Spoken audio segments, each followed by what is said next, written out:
Hey everyone, and welcome to another Yogi Misfit Sessions. My name is Danny Pomploon, and I'm your host.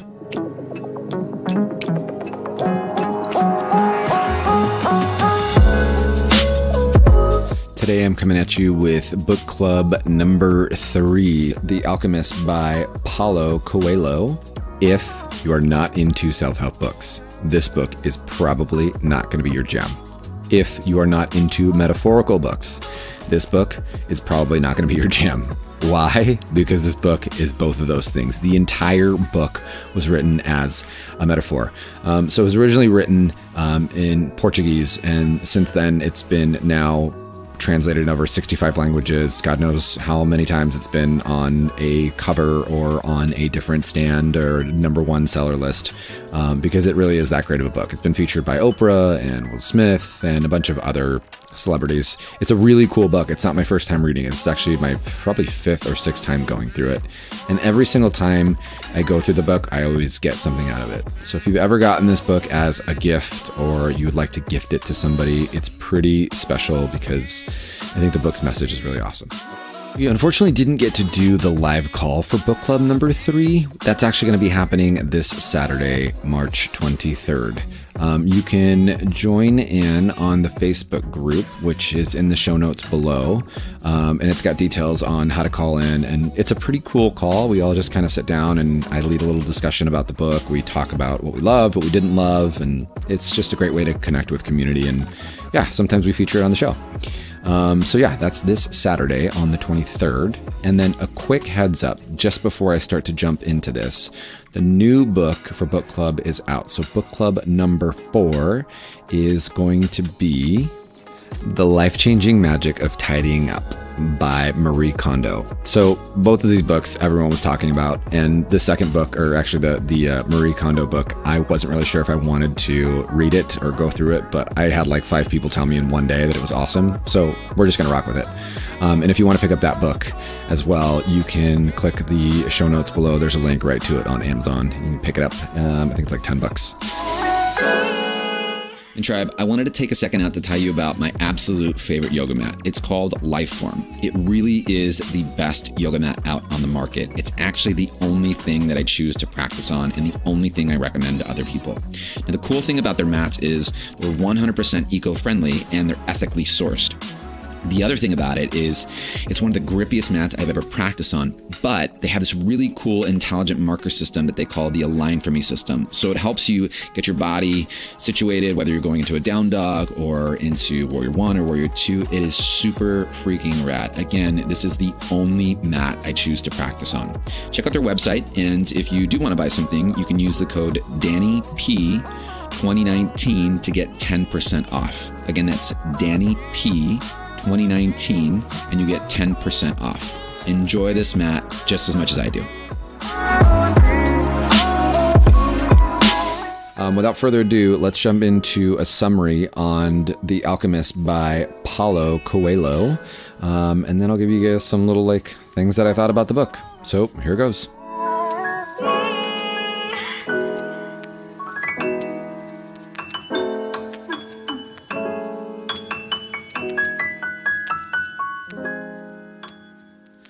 So in a nutshell, the moral of this book is that we give up on our dreams too easily, yet the universe is all about supporting us when we do want to do what we want to do.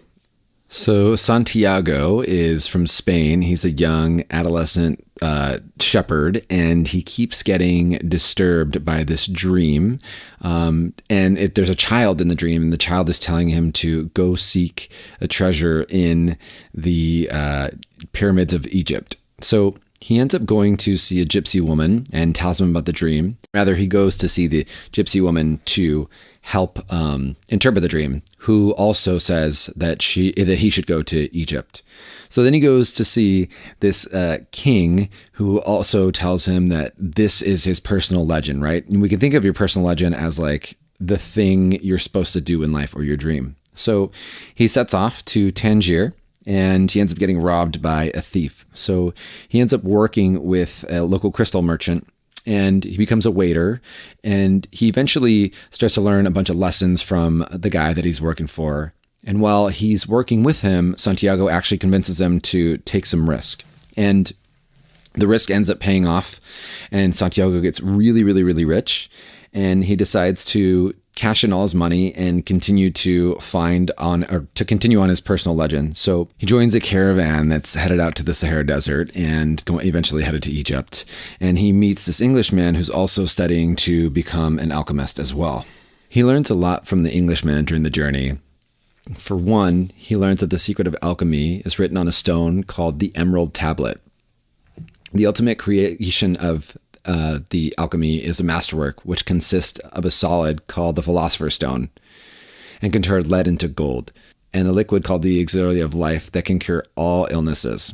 So Santiago learns that the Englishman is headed into the Sahara to an oasis called Al Fayoum, where there's this powerful 200-year-old alchemist that lives there.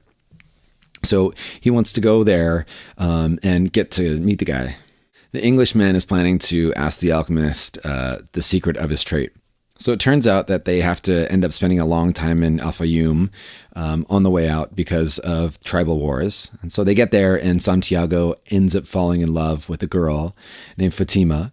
And during a walk in the desert, Santiago witnesses an omen, and he sees this vision of an attack towards the oasis.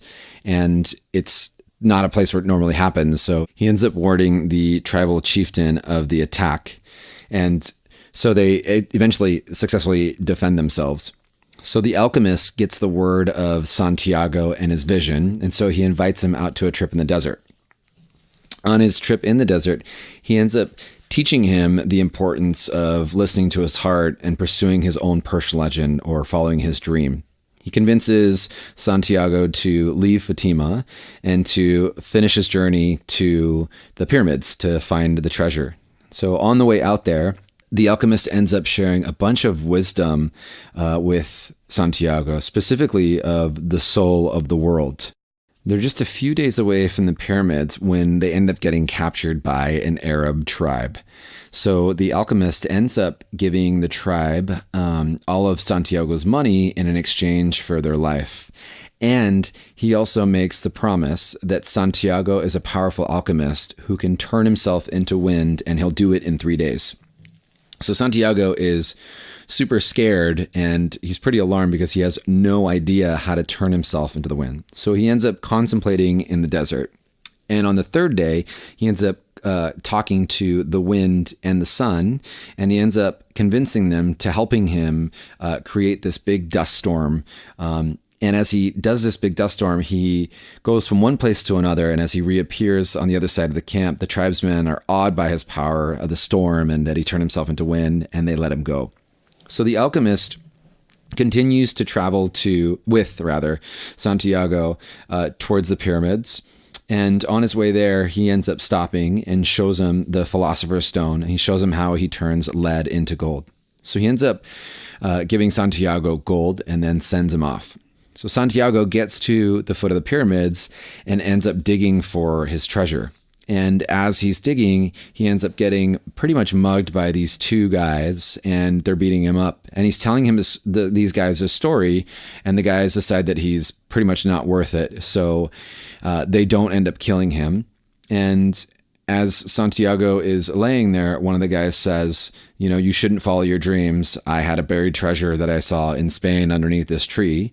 And Santiago realizes it's the same place where he had his vision of the treasure in Egypt. So he realizes that he needs to go back and dig it up there.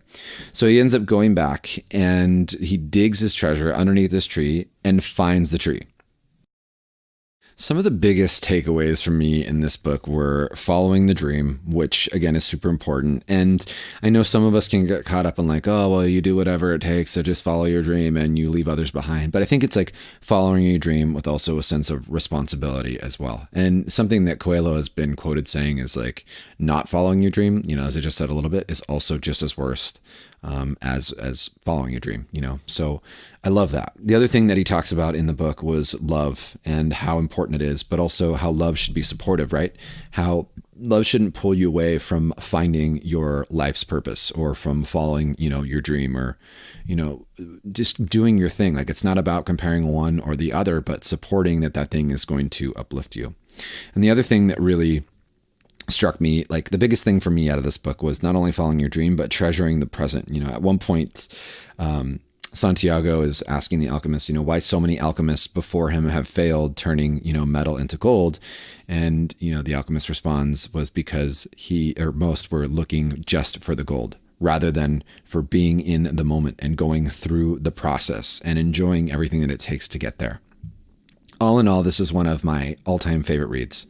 Every single time I read it, I get something out of it. It reminds me to continue on my path, to continue to do my work, but also to stay balanced and to stay inspired. So I hope you guys love this book as much as I did. And a reminder that we will be talking about this book on Saturday, March 23rd. Sign up on the links below. Thanks for listening to my quick summary, and I'll catch you guys on the next Yogi Misfit sessions. Peace out.